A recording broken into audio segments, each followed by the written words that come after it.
back to World Crisis Radio.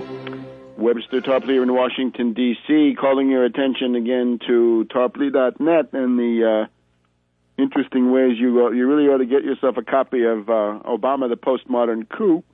If you don't have one already, that has the entire collection of essays that I wrote in the first half of 2008 trying to stop Obama from seizing power. That compares quite favorably with many others, and a lot of the terms. You've got books now about Obama as a Manchurian candidate. A lot of the terminology in that book has been copied by many other writers of various types, some right-wingers, some otherwise, and that Obama has betrayed you. So it's time to dump Obama, but it's also time to understand how you were duped and the mechanisms of the postmodern coup, the astroturfing and so forth that's described in the book is something you got to be aware of, because this is the way that they'll be coming at you again and again and again. The Tea Party, a very good example of a repeat performance with different ideological content, but also serving ruling class interests. Now, Assange is now operating from the Georgian mansion at Ellingham Hall, protected by his friend Vaughan Smith, the former officer of the British Grenadier Guards, with what looks like pretty strong intelligence connections into the British establishment. He's basking in the admiration of Michael Moore and Banker Jagger and all the rest of them. Think about what this has done, right? It has set up the situation where the Internet can now be raided, shut down under the U.S. Espionage Act of 1917. Very hard to rehabilitate that odious piece of legislation. It was passed the last time we had a pedantic Wall Street puppet professor from the Democratic Party as president. That would be Woodrow Wilson. And that was used to put thousands and thousands of people in jail then in the worst human rights emergency of the 20th century in the United States, by far, worse than anything that happened during Vietnam, worse than Bush-Cheney, and so on down the line. That's what we've come to there. So the other thing is, think about the people. I'm thinking of people in Iceland who were organized to do something to save their country with a debt moratorium, and were rerouted then by Assange into what amounts to a CIA psychological operation, an MK Ultra or mass manipulation operation. Think of the people that might have been working on the need to have a debt moratorium in Europe, right? We have these bankrupt leaders, right? We've got to get Zapatero, Papandreou, Socrates, the Fianna Fáil in Ireland. Get them out.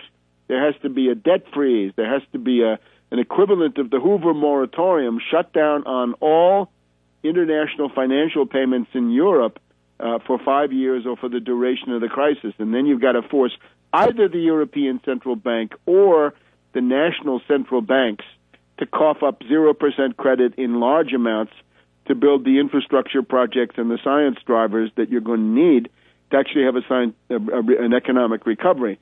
A lot of people who might have contributed to that have been siphoned off now. They're just zombified foot soldiers for Assange, the top CIA zombie in the world. So that's all very bitter. But now let's look at where the zombie legions have failed.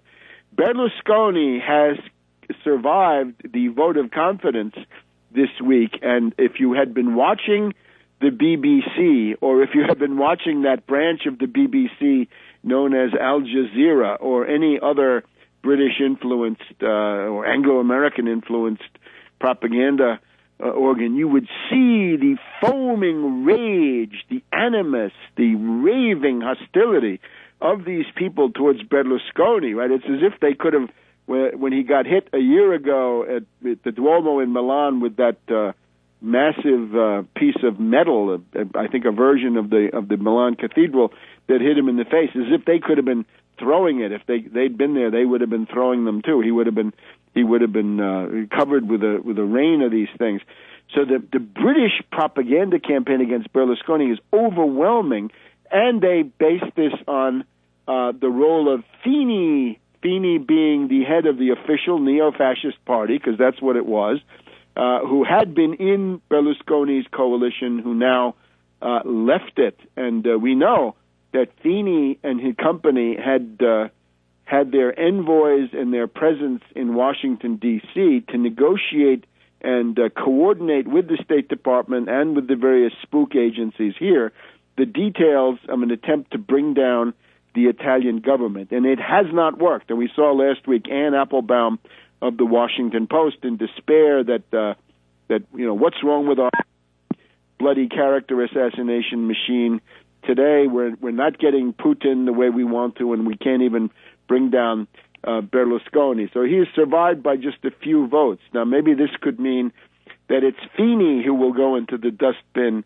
of history. Fini now exposed as a dupe and agent and tool of the United States. Even Italian left libs would have to look at this and say, why is it that Washington and London are doing everything possible to overthrow Berlusconi, including using their tentacle Assange to embarrass him? Well, the good example are the Italian-Russian economic deals. Now, this was clear. We've talked in previous years. The obvious thing for Europe to do when the Anglo-Saxon banking crisis came on in 2007, 2008, you had a few voices. I'm thinking of Jacques Sapir, I believe, S-A-P-I-R, had written in the Le Monde or something like this, that it was time to reorient the European economies towards cooperation with Eastern Europe, but above all with Russia to get energy supplies, but focus on building infrastructure and investment policies of this type. Now, this is exactly what the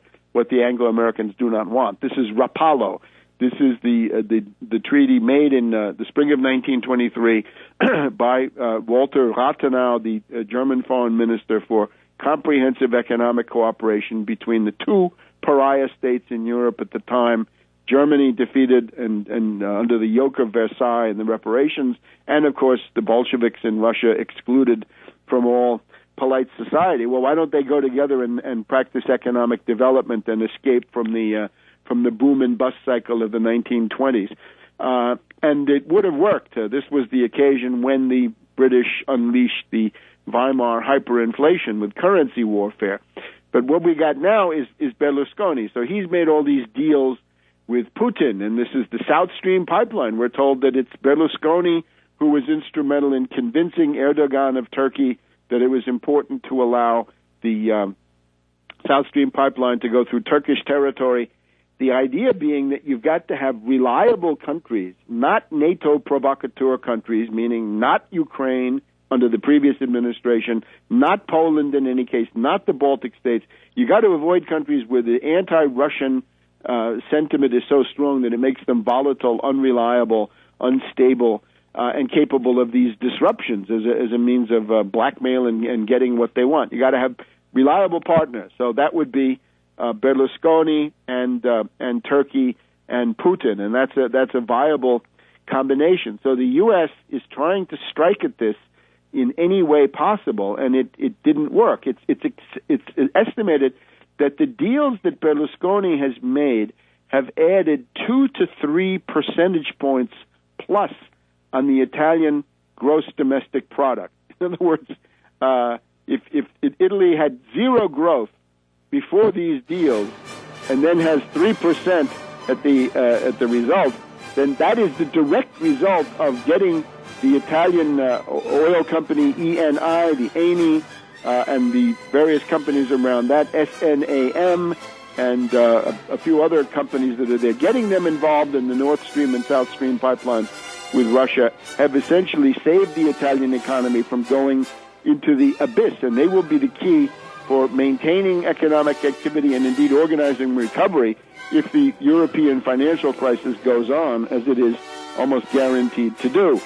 So we bid you season's greetings for today, and we'll see you next week, which will be our special pre-Christmas or Christmas Eve broadcast here on World Crisis Radio.